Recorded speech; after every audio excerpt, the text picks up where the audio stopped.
Magandang oras mga kababayan, narito na ang pinaka-latest update natin sa magiging lagay ng ating panahon ngayong araw at sa susunod na 24 oras.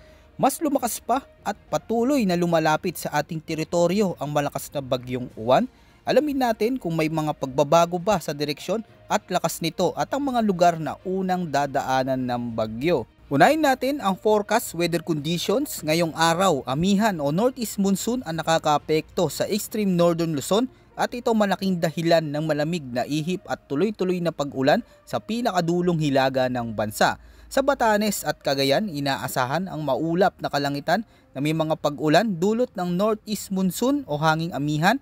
Ang hanging amihan ay malamig na hanging nagmumula sa hilaga. Madalas itong nagdadala ng malamig na temperatura, ngunit sa mga panahong ito, may dala na itong mga alon at ulan dahil sa papalapit na bagyo na tumatama sa hilagang silangan ng Luzon.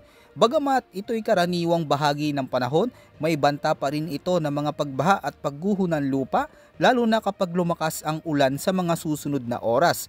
Kaya sa mga lugar na bulubundukin o malapit sa ilog, mag-ingat, makinig sa mga lokal na abiso at iwasan muna ang pagtawid sa rumaragasang tubig. Samantala sa Metro Manila at sa nalalabing bahagi ng bansa, bahagyang maulap hanggang maulap na kalangitan naman ang mararanasan kasabay ng pulupulong pag-ulan o pagkulog at pagkidlat dulot ng mga localized thunderstorms. Ang mga thunderstorm na ito ay biglaang mabilis bumuo at kasing bilis ding lumipas, ngunit sa sandaling bumuhos na, maaari itong magdala ng malakas na ulan, malalakas na hangin at matinding pagkidlat. Iwasan muna ang pagbabiyahe kung bumubuhos ang malalakas na ulan at siguraduhin ding ligtas sa kuryente at tubig ang inyong mga tahanan. Habang papalapit na ang bagyong Uwan, nagiging malinaw na ang banta ng malawakang pagbuhos ng ulan sa mga susunod na araw. Ayon sa heavy rainfall outlook na inilabas ng Pag-asa ngayong araw, mula bukas hanggang linggo ng tanghali, November 9, inaasahan ng torrential o matinding pag-ulan na aabot sa mahigit 200 mm ang babagsak sa Catanduanes. Habang sa mga lalawigan ng Northern Samar, Eastern Samar, Sorsogon, Albay, Camarines Sur at Camarines Norte, maaari namang umabot sa 100 hanggang 200 mm ang inaasahang ulan. Mga kababayan, tandaan ang ganitong dami ng ulan ay maaaring magdulot ng flash floods, landslides at biglaang pag-apaw ng mga ilog at sapa. Mas mataas pa ang panganib sa mga bulubundukin at matataas na lugar dahil maaaring mas malaki ang actual na dami ng ulan kaysa sa inaasahan. Hindi rin ligtas ang mga karatig probinsya dahil inaasahan ng 50 hanggang 100 mm ng ulan ang posibleng bumuhos sa Samar, Biliran, Leyte, Masbate, Quezon, Marinduque, Romblon, Aurora, Quirino, Isabela at Cagayan. Pagsapit naman ng araw ng Lunes, November 10, ang sentro ng ulan ay lilipat sa hilaga at gitnang bahagi ng Luzon. Dahil dito aabot na sa mahigit 200 mm ng ulan ang maaaring bumagsak sa Aurora, Nueva Ecija, Cagayan, Isabela, Quirino, Nueva Vizcaya, Apayao, Kalinga, Abra, Mountain Province, Ifugao, Benguet, Ilocos Norte, Ilocos Sur, La Union at Pangasinan. Habang 100 hanggang 200 mm naman sa Metro Manila, Quezon, Rizal, Laguna, Cavite, Camarines Norte, Camarines Sur, Catanduanes, Zambales, Bataan, Tarlac, Pampanga at sa may Bulacan. Habang 50 hanggang 100 mm naman ng mga pag-ulan sa Batanes, Batangas, Mindoro, Marinduque, Romblon, Albay, Sorsogon, Masbate, Aklan, Antique at sa may Northern Samar. Sa ganitong antas ng ulan, posibleng malubog sa tubig ang mga mababang lugar, ma-isolate ang ilang komunidad at maapektuhan ang mga pangunahing kalsada at tulay. Ayon sa Pag-asa, ang kabuuang epekto nito ay maaaring mas lumala pa sa ilang lugar dahil sa mga naunang pag-ulan nitong linggo. Kaya't pinapayuhan ang mga residente ng maagang paglikas kung kinakailangan at patuloy na pagbabantay sa mga sapa, dalisdis at malapit sa gilid ng bundok. Ngayon, alamin naman natin ang pagbabago sa direksyon at lakas ng bagyong Uwan. Habang patuloy na gumagalaw sa malawak na karagatan ng silangan, ang Severe Tropical Storm Fungwung na papangalanan natin bagyong Uwan, pagpasok sa Philippine Area of Responsibility, ay lalo pang lumalakas ngayon sa Philippine Sea habang patuloy na lumalapit. Ayon sa pinakabagong datos, huling namataan ang mata at sentro nito sa layong 1,275 kilometers sa silangan ng Eastern Visayas. Taglay nito ngayon ang maximum sustained winds na umaabot sa 115 km per hour malapit sa gitna at may pagbugsong hanggang 125 km per hour. Habang kumikilos ito pakanluran, hilagang kanluran sa bilis na 20 km per hour. Ang lawak ng sirkulasyon nito ay umaabot hanggang 720 km mula sa gitna, kaya kahit ang mga lugar na malayo sa mata ng bagyo ay maaari nang makaranas ng malalakas na hangin at pag-ulan.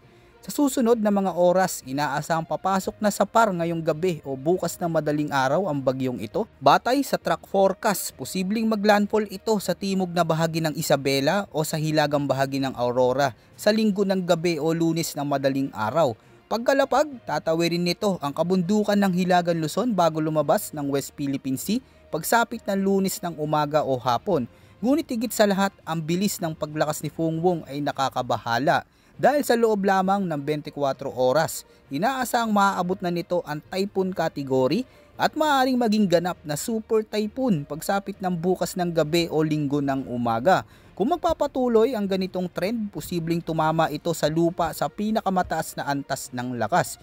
Ibig sabihin, matitinding hangin, malalakas na ulan at mapanganib na storm surge ang mararanasan sa landfall area.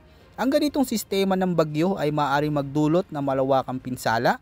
Kaya asahan na ang signal number 5 ay posibleng itaas sa mga rehiyon direkta sa dadaanan nito. Sa paglapit ni Uwan, inaasahan na magiging magaspang hanggang sa delikado ang mga karagatan sa Luzon, Visayas at Mindanao.